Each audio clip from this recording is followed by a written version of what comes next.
Ever wondered how to bring a bit of Disney magic to your Christmas tree? Well, hold on to your Mickey ears because today we're crafting character-inspired ornaments that are a signature Disney delight. Every Disney fan knows that Ohana means family, and family means nobody gets left behind. But this year I made a little mistake. I went to Disney World and left my kids behind. To ease my dad guilt, I decided to create magical ornaments inspired by their favorite Disney characters and even get those signed as special gifts. Now we're bringing that Disney magic home. In this video, I'll show you how I made these enchanting keepsakes and also share an easy shortcut for adding a touch of Disney magic to your tree. No magic wand required.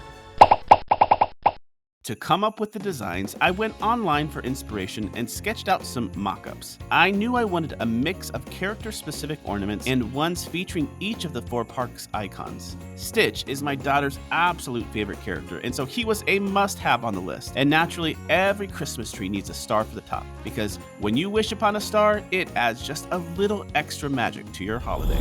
I chose a 1x6 piece of aspen for the ornaments because I loved its light color, and also there was a unique stripe running down half of it. It seemed perfect for adding a fun background to the autographs. I went for a chunky look with these ornaments, but don't feel tied to it. You can always scale things down with thinner wood and a smaller design if you prefer. After tracing my mock-ups onto the wood, I thought, hot diggity dog, let's get this project rolling. With my scroll saw, I meticulously cut out each design. Some of them were more intricate than I probably should have attempted, especially the delicate spires of the castle, which pushed the limits of my experience. But I couldn't help seeing how far I'll go to bring these ornaments to life. The challenge made the process all the more rewarding. And then came the sanding. Lots and lots of sanding. I started with a lower grit and worked my way up to a smooth 320, repeating the process for all 10 ornaments. For the first time in forever, each piece began to feel metaphorically polished and ready to shine. I then drilled a hole in the top center of each ornament for the ribbon to hang them on the tree.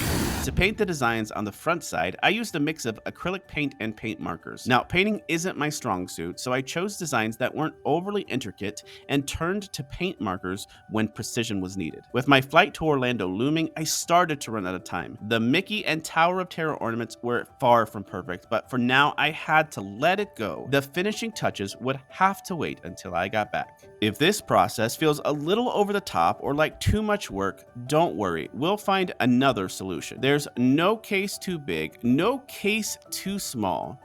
You can order unfinished wooden ornaments online. I picked up a 50-piece variety pack with 5 designs for under $10. These smaller ornaments are ideal for traveling to Disney World and offer flexibility if you're unsure which characters you'll meet. To ensure the best signatures, I tested a variety of markers on the wood to minimize bleed through on the grain. These water-based paint markers worked wonderfully on the aspen, but only the medium and fine tips. The extra fine tips still bled quite a bit. If you have time, applying a thin layer of sealant beforehand can help with this, but I completely ran out of time for this step. Now it's time to board our plane and head to Disney World. Nothing can stop us now. While this whole process has been fun, collecting the signatures was an absolute blast. Between rides, shows, and eating way too much food, I did keep an eye out for Mickey, Asha, Chip and Dale, Stitch, and Anna and Elsa. Each time, I shared that I had made these ornaments especially for my kids who couldn't make this trip. Many of these characters shared special wishes to take back home. I think that'll mean your daughter's gonna have extra luck when she makes wishes. Wonderful. Maybe you can all join us for a family game night sometime. That could be lots of fun. Although the hot chocolate goes right through him, fair warning. But he does say some people are worth melting for, so.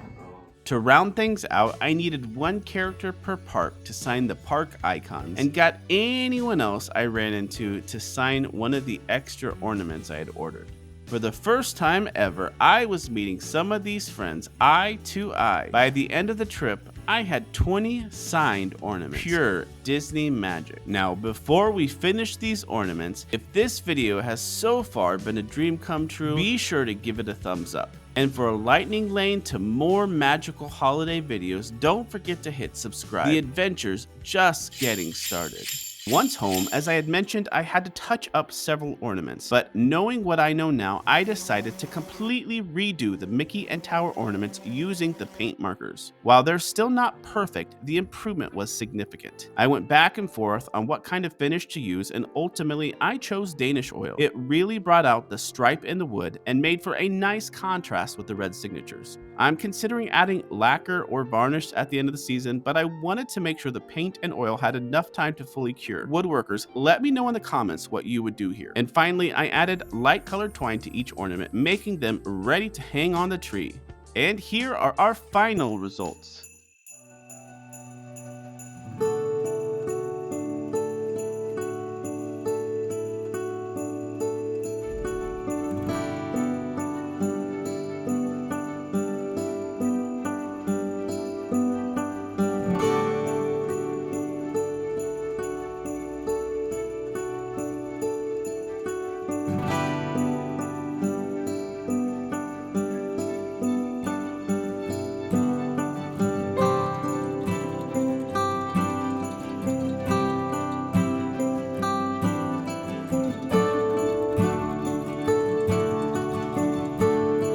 Oh yeah, and the kids love them. And this is the thanks I get.